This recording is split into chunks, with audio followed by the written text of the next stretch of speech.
What if I told you the United States dollar isn't what it was meant to be? That the Founding Fathers left behind a law, a powerful financial blueprint, that defined exactly what a dollar was supposed to be worth, in silver and gold. A law that made manipulating money nearly impossible. A law so strict that if government officials ever debased the currency, they could be executed. And yet, today, almost no one remembers this law exists. This forgotten law, the Coinage Act of 1792, created the American dollar. It wasn't symbolic, it wasn't based on trust, it was built on metal, measurable and accountable. But somewhere along the way, the system was quietly dismantled. The definition of a dollar was erased.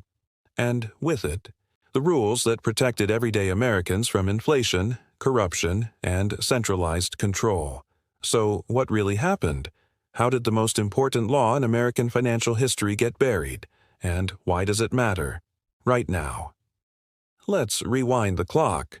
In 1792, the United States was barely a country, a newborn nation struggling with debt, chaos, and total monetary confusion. People used Spanish coins, Dutch coins, British pounds, anything they could get their hands on. There was no national currency. Commerce was a nightmare. Trust was low. Fraud was everywhere. Alexander Hamilton, the first Secretary of the Treasury, believed money was the foundation of national power. If America didn't control its money, then America didn't control its future. So he proposed a radical idea: create a single U.S. dollar that every American could trust, from Boston to Georgia.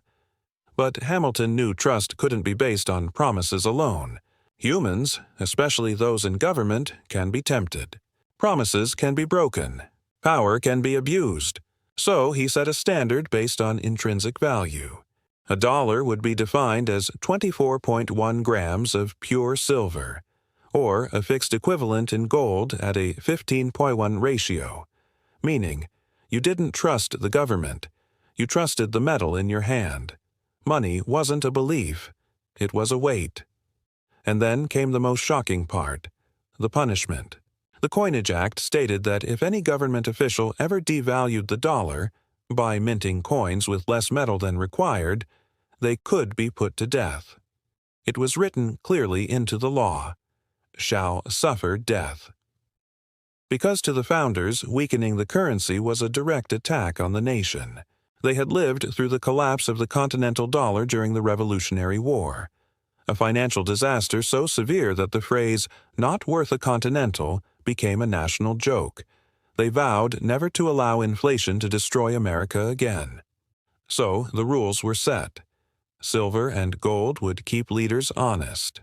The public would control the value of money. And the dollar's worth would not be up for negotiation. But metal doesn't bend. It doesn't adapt. And as America grew richer and more ambitious, powerful forces began searching for ways to escape the limits imposed by gold and silver. Because a money system that protects the people also prevents those in power from exploiting them.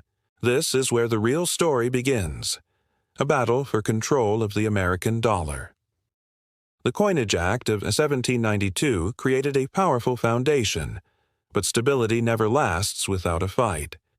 As the 1800s unfolded, America began to grow rapidly. New states, new industries, new wealth. Farmers, merchants, bankers, everyone wanted more money circulating to fuel expansion. But America's currency was tied to physical metal. No metal, no money. That constraint was both a blessing and a curse. On one hand, it protected the public. Inflation couldn't run wild. Government couldn't print money to solve its problems. The dollar remained strong and respected across the world. But on the other hand, ambition started to clash with limitation, and behind closed doors, powerful groups, especially bankers, began asking a dangerous question: what if money didn't have to be metal? That single question would ignite a silent financial war, one that continues to this very day. At first, the cracks in the system seemed small. The gold-to-silver 15:1 ratio worked, until global supplies changed. New silver discoveries in Mexico and South America flooded markets. Silver became cheaper relative to gold. Suddenly, American silver coins were worth more melted down overseas than used as currency at home. Silver started disappearing from circulation, exported, hoarded, or melted into bullion for profit. The system's flaw had been found, so the government tried to fix it, adjusting numbers, tweaking ratios. But every tweak attracted new manipulators, new loopholes, and new opportunities for profit. The bimetallic balance became a never-ending tug-of-war. Some elites pushed for a pure gold standard. Fewer constraints, easier control. Silver advocates fought back. Farmers and workers loved silver because it increased the money supply and made debts easier to pay. Bankers hated it because more money meant less control. Money, once a universal tool of fairness, became a weapon. Abraham Lincoln understood the power behind money more than most presidents. In the Civil War, he desperately needed funding, and bankers demanded outrageous interest rates. Left with few choices, Lincoln turned to fiat currency, the famous greenbacks. Paper money backed by trust, not metal. The experiment worked well enough to save the Union. But when the war ended, the financial elite made sure power shifted back into their hands. Greenbacks were pulled from circulation. The system returned to gold dominance. Silver was pushed aside further. And then came 1873. A single law, barely debated, barely understood, quietly removed silver from the dollar system entirely. Historians call it the crime of 73. Overnight, the money supply shrank. Farmers and working-class Americans suffered enormous hardship. Banks, meanwhile, enjoyed tighter control over loans and interest. Debts grew heavier. Foreclosures multiplied. Wealth concentrated upward. Yet, still, the Constitution and the original Coinage Act insisted the dollar must be silver. America was already drifting away from its founding monetary law, and almost nobody realized it. By the time the 20th century began, another massive force entered the battlefield. War. World War I forced nations around the globe to confront a horrifying truth. You can fight a modern war with metal alone. Governments needed flexibility. They needed credit. They needed money they didn't physically have. Gold was a chain around their ambitions, so the world didn't abandon gold outright. Instead, they put it in a vault, handed out paper certificates, and promised the paper was as good as gold. But every crisis tested that promise, and every test weakened it. Then came a moment that changed everything. 1913. The creation of the Federal Reserve. A private banking institution granted the power to control America, a money supply. Something once protected by law as a national responsibility. Now, paper money could be issued far beyond the supply of gold and silver. The Founding Fathers had wanted a system where currency was tied to something real, something the government could not easily manipulate. But now, the fox was guarding the henhouse. Then came the ultimate breaking point, the Great Depression. Banks failed. People lined up outside vaults demanding their gold, and the government's response was shocking. Not to restore trust, but to eliminate the people's right to demand real money. In 1933, Franklin D. Roosevelt banned Americans from owning gold coins and bullion. Citizens were forced to surrender their gold to the government, under threat of fines and imprisonment. The metal that had once protected the people was taken away. A dollar was no longer backed by the gold in your pocket. It was backed only by the gold the government claimed to control. The link between the dollar and its foundation weakened further through the mid-1900s, because wars don't pay for themselves. World War II, the Cold War, and America's global expansion demanded more dollars than gold could support. By 1971, the strain reached its limit. Foreign governments began demanding real gold in exchange for their U.S. dollars, the promise America had made. But the gold was running out. If the world learned the truth, trust would collapse. So President Richard Nixon made a decision. He severed the dollar's last remaining tie to gold. No more convertibility, no more metal. The dollar was now backed by belief alone. That moment, the Nixon shock, officially killed the monetary definition set by the Coinage Act of 1792. The crime Alexander Hamilton had once punished with death became legal policy. And from that year on, inflation wasn't an accident. It became a permanent feature of the system. Today, most Americans don't know the dollar ever had a different definition. They don't know that a dollar used to be a weight, something real, something measurable.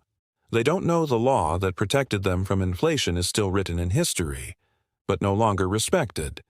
We now live with a currency built not on silver or gold or anything you can hold, but on trust. Trust in a system that has failed repeatedly, and the consequences already unfolding. Once the dollar lost its anchor in gold, something irreversible happened. Instead of money being a measure of value, it became a product manufactured by power. The government could now create dollars out of nothing. With a simple vote, a digital entry, a printing press, and every new dollar created quietly steals value from every dollar already in your wallet. That invisible theft has a name: inflation. Inflation doesn't burn cities. It doesn't make noise. It doesn't show up with a gun. It steals silently, penny by penny, year by year, until an entire lifetime of savings loses its meaning. But most people misunderstand inflation. They think prices are rising. In reality, the dollar is falling. Every time new money is created without real value behind it, the purchasing power of every saved dollar shrinks. Bread costs more, yes, but the bread didn't improve. The dollar simply became weaker, and the people who suffer most are those who work the hardest: wage earners, pensioners, and savers. Meanwhile, the biggest borrowers, governments, and massive corporations gain power. Their debt becomes easier to repay as money itself loses meaning. America entered a new financial era, where every crisis had the same solution: print more money. 2000 dot-com crash, more money. 2008 housing crash, much more money. 2020 global pandemic, historic levels of money creation. Flexibility became addiction. And with every new wave of dollar creation, something else exploded: national debt. Debt once had consequences. Today, debt is infinite. Politicians spend money that doesn't exist because the bill won't arrive until decades later, paid by people who never voted for it. Economists keep reassuring the public: debt is fine. We owe it to ourselves. But history disagrees. Rome debased its silver. Collapse France printed its currency. Revolution Germany printed marks. Hyperinflation. Zimbabwe, Venezuela. The pattern repeats: money that grows too easily dies quickly. The American dollar, once stronger than gold, now hangs by three fragile threads: confidence, faith, hope. None of those are economic foundations. Power over money has shifted to a place most citizens didn't choose: the Federal Reserve. Not elected, not fully government. Yet it holds authority over every dollar earned, saved, or borrowed. With a single announcement, it can boost or crash markets, determine whether housing is affordable, shift wealth upward, or wipe out savings. The founders would have been horrified. This is the core illusion. People believe dollars equal wealth. They do not. Real wealth is land, resources, food, energy, skills, things that hold value when paper fails. The founders didn't choose gold and silver by accident. These metals are limited. They cannot be printed or erased by policy. But today's money is built on promises instead of reality. Since 1971, the dollar has lost over 90% of its purchasing power. Most Americans cannot afford a home. More than half have less than $1,000 in savings. These are not random outcomes. They are consequences of abandoning the protection the Coinage Act created. When citizens don't control the value of their money, they don't control their future. Inflation keeps people too busy surviving to question the system that keeps them trapped. And now, the system is evolving again. Digital dollars, central bank digital currency, programmable money, a future where currency isn't just controlled, it can be tracked, restricted, or turned off.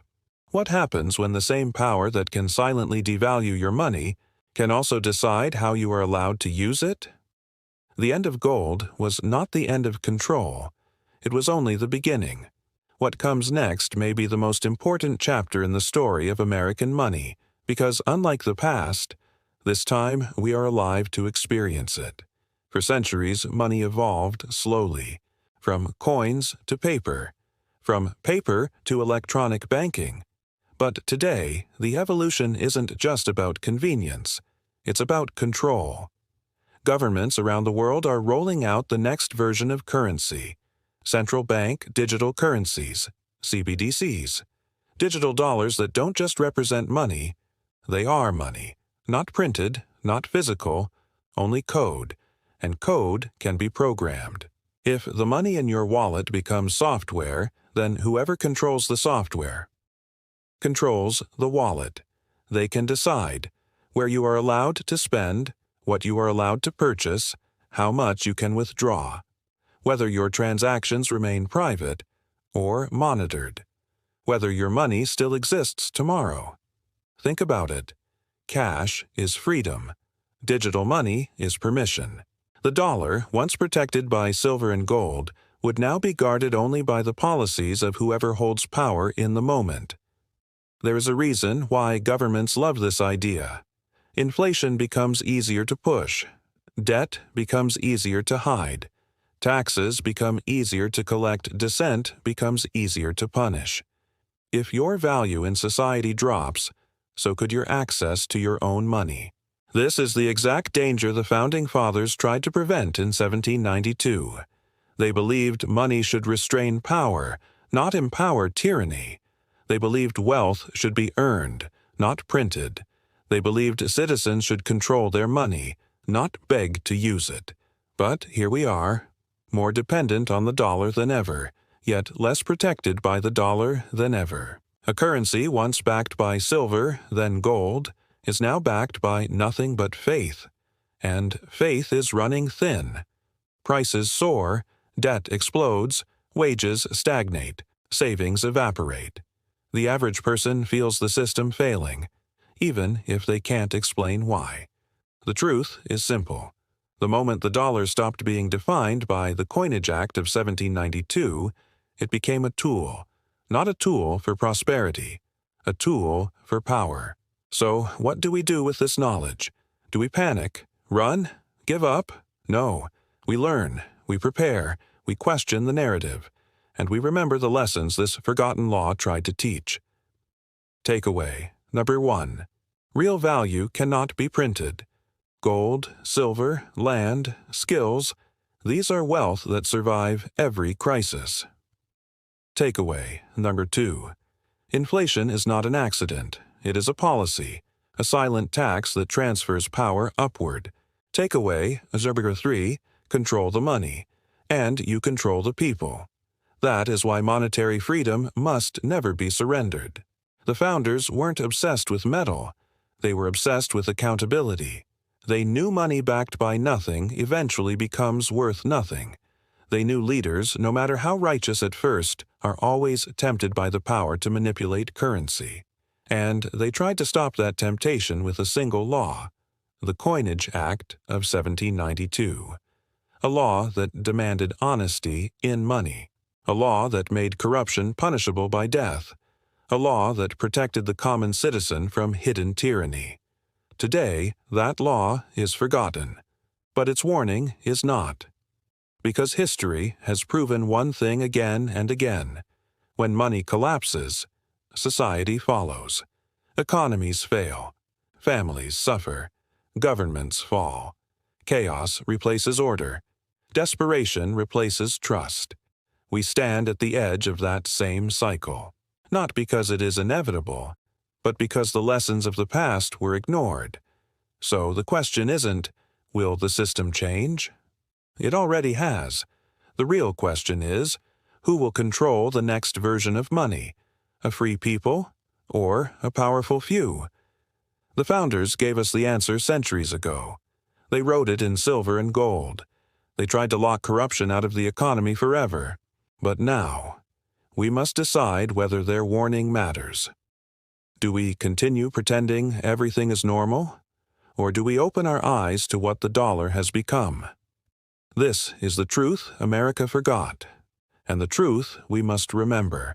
A nation can only remain free if its money is free from manipulation. The story of the Coinage Act of 1792 is not just history. It is a blueprint, a warning, a chance to rethink the future before it's too late. So ask yourself, what is a dollar? What should it be? And who do you trust with its value? Because the answer to that question will decide the future of America. If you believe this story matters, if you believe people deserve to understand how money truly works, then it's time to share this message. It's time to challenge the system built on silence. It's time to bring the forgotten law back into the light. This is not the end of the story. It's the beginning of a choice. Your choice.